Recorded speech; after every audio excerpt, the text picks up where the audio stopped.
నిజంగా మీరు కంపెనీలు పెట్టాలంటే మీరు పరిగి చుట్టుపక్కల మోమిన్పేట ఎంత దూరం ఉందో 50 కిలోమీటర్లు 1000 ఎకరాలు ఉంది అక్కడ పెట్టండి కంపెనీలు.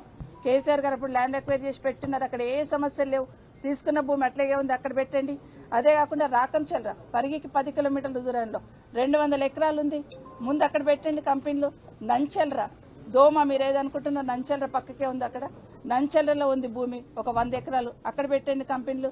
సీతారాంపురం ఒక 50 కిలోమీటర్ల దూరంలో ఉంది, అక్కడ ఒక 1000 ఎకరాలు ఉంది, అక్కడ పెట్టండి కంపెనీలు.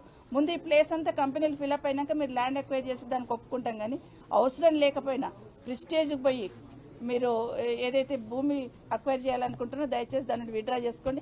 అక్కడ ఉన్న రైతులకు అందరూ కూడా విజ్ఞప్తి చేస్తున్నాం, మీరు ధైర్యంగా ఉండండి.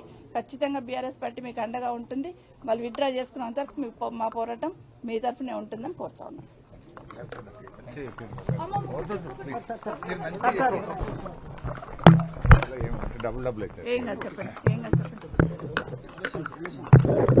రేవంత్ రెడ్డి పాలనలో ప్రజాస్వామ్యం కూని అయిపోయింది.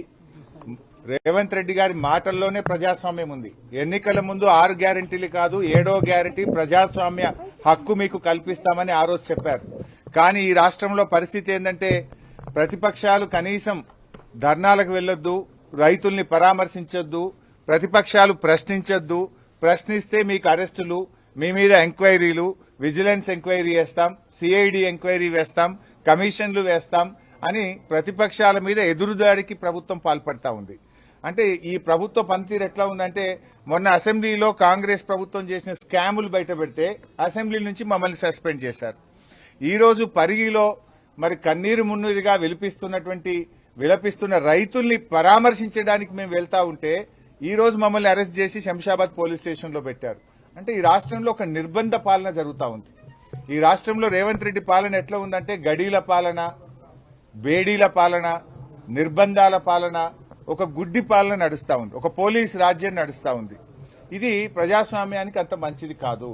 ఇవాళ మేము ఏమడుగుతా ఉన్నాం, మీరు ఏదైతే 2 పంటలు 3 పంటలు పండే భూముల్లో ఫ్యాక్టరీలు పెట్టాలని నోటిఫికేషన్ ఇచ్చారో దాన్ని రద్దు చేయండి.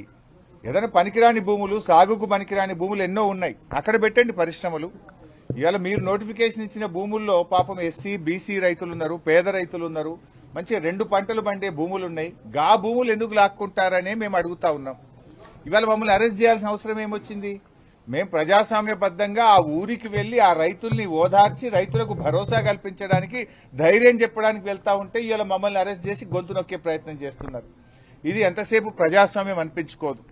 నీ పాలనంతా కూడా బోగస్ మాటలు, బోగస్ గ్యారంటీలు, అన్ని అబద్దపు మాటలతో నువ్వు ఇవాళ కాలం వెళ్లబుచ్చుతా ఉన్నావు. ఏమంటుండ్రు రేవంత్ రెడ్డి? రాముడు రాక్షసుడు అని మాట్లాడుతూ రావణాసుడు అని. ఎవరు రావణాసుడు? నువ్వు కాదు, నీకు మించిన రావణాసుడు ఉన్నాడా? నువ్వు ప్రతిపక్షాల మీద ప్రజలను వేధిస్తూ పేదల ఇండ్లు కూలగొడుతూ రాక్షస ఆనందం పొందుతా ఉన్నావు, వికృతమైన పాలన అందిస్తా ఉన్నావు. ఈ రాష్ట్రంలో ప్రజాస్వామ్య విలువలు మంటగలిచిపోయినటువంటి పరిస్థితి ఉంది. ఒకనాడేమో పేదల హైడ్రా పెట్టి పేదల ఇండ్లు కూల్చే ప్రయత్నం చేసినావు, ఒకనాడేమో మూసి అంటావు, అపార్ట్మెంట్లు కూలుస్తా అంటావు, ఒకనాడేమో ఆ మార్కెట్ యార్డ్ భూములు తీసుకుంటా కంపెనీలకు ఇస్తా అంటావు. ఇవాళ పరిగిలో వ్యవసాయ భూములు లాక్కుంటా నా దోస్తులకో నా అనుయాయులకు కట్టబెడతా అని చెప్పి పరిగిలో రైతుల భూములు లాక్కుంటావు. ఎంతసేపు భూములే తప్ప నీ పాలన ఉందా? నీ 6 గ్యారెంటీలు ఏమైనాయి? ఆ 3 నెలలకే పిల్ల పుడతాడా అని మాట్లాడుతుండ్రు రేవంత్ రెడ్డి. అందరికీ తెలుసు లోకంలో 9 నెలలకు పిల్లలు పుడతారని. కానీ నువ్వే చెప్పినావు 100 రోజుల్లో 6 గ్యారెంటీలు అమలవుతాయి అన్నావు. అయినాయా అమలు? 6 గ్యారెంటీలు 100 రోజుల్లో చేస్తాను, 900 రోజులైంది, ఏమైంది అని ప్రతిపక్షంగా మేము అడుగుతా ఉన్నాం. ఇవాళ అవ్వాతాతల దగ్గరికి పోయి రాక్షసుడు ఎవడు అంటే రేవంత్ రెడ్డి అని చెప్తారు. ఇవాళ రైతన్నల దగ్గరికి పోయి రాక్షస పాలన ఏది అంటే రేవంత్ పాలన అంటారు. దిల్సుఖ్ నగర్ లోనో అశోక్ నగర్ సెంట్రల్ లైబ్రరీలోకి వెళ్లి నిరుద్యోగ యువకుల్ని అడిగితే రాక్షస పాలన ఎవరిది అంటే రేవంత్ రెడ్డిది అని చెప్తారు. ఇవాళ ఎవరిని కదిలిచ్చినా ఈ రాష్ట్రంలో అందరినీ బాధల్లో పెట్టినావు. నువ్వు మోసం చేయండి ఎవరినుందా? ఈ పోలీసులను కూడా మోసం చేసినావు. పోలీసులకు ఇచ్చే సరెండర్ లీవ్లు ఇవ్వలేదు, పోలీసులకు ఇచ్చే టీఏ బిల్లులు ఇవ్వలేదు, పోలీస్ స్టేషన్ కి ఇచ్చే స్టేషన్ అలవెన్స్ బంద్ అయిపోయింది, పోలీసుల బండ్లలో డీజిల్ కు కూడా పైసలు ఇస్తలేవు నువ్వు. కేసీఆర్ గారు ఉన్నప్పుడు బరాబర్ ప్రతి స్టేషన్ కు నెలకు 75,000 వచ్చినాయి. 3 నెలలకు సరెండర్ లీవ్ వచ్చింది, నెల టీఏ బిల్లులు వచ్చినాయి. నువ్వు పోలీసులు కూడా మోసం చేసినావు. నువ్వు మోసం రైతులకు మోసం, నిరుద్యోగులకు మోసం, విద్యార్థులకు మోసం, ఉద్యోగులకు మోసం, ఇవాళ మహిళలకు మోసం. నువ్వు మోసం చేయని సెక్షన్ ఏమన్నా ఉన్నదా? ఎంతసేపు పోలీసులను అడ్డం పెట్టుకొని నడుపుతున్నావు. ప్రజలకు అర్థమైంది నువ్వేదో మళ్ళా గెలుస్తా అని పగటికల్గా అంటున్నావు. ఏడబోయినా చెప్తున్నావు. నువ్వు గెలుసుడు కాదు కదా, ప్రతిపక్ష హోదా కూడా రాదు. ఈ రాష్ట్రంలో అసెంబ్లీ ఎన్నికలు ఎప్పుడు జరిగినా కాంగ్రెస్కి వచ్చేది సింగిల్ డిజిటే వస్తుంది బిడ్డ. నువ్వు మళ్ళా గెలిచేది అయిపోయింది నీ పని. రేవంత్ రెడ్డి అంటే గాన్ కేస్. మేము ఇలా వస్తుంటే రోడ్ల మీద బస్సుల్లో నుంచి ఆటో డ్రైవర్లు, మోటార్ సైకిల్ మీద పోయేటోళ్ళు అన్న మళ్ళా కేసీఆర్ రావాలని ప్రజలే స్వచ్ఛందంగా చెప్తున్నటువంటి పరిస్థితి ఉంది. నువ్వు మళ్ళొస్తా అనేది పగటి కళ, మర్చిపోయిగా. నువ్వు మళ్ళొచ్చేది లేదు. ఎట్టి పరిస్థితుల్లో రామరాజ్యం వస్తుంది, కేసీఆర్ రాజ్యం వస్తుంది.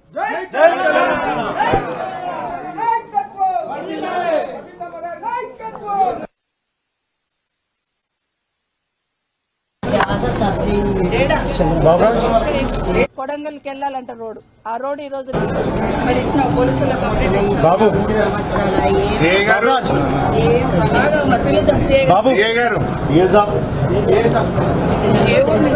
నాది ఎక్కడనే హైదరాబాద్.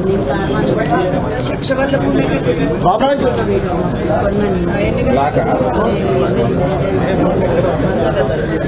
నేను ఒక మాట చెప్తాను.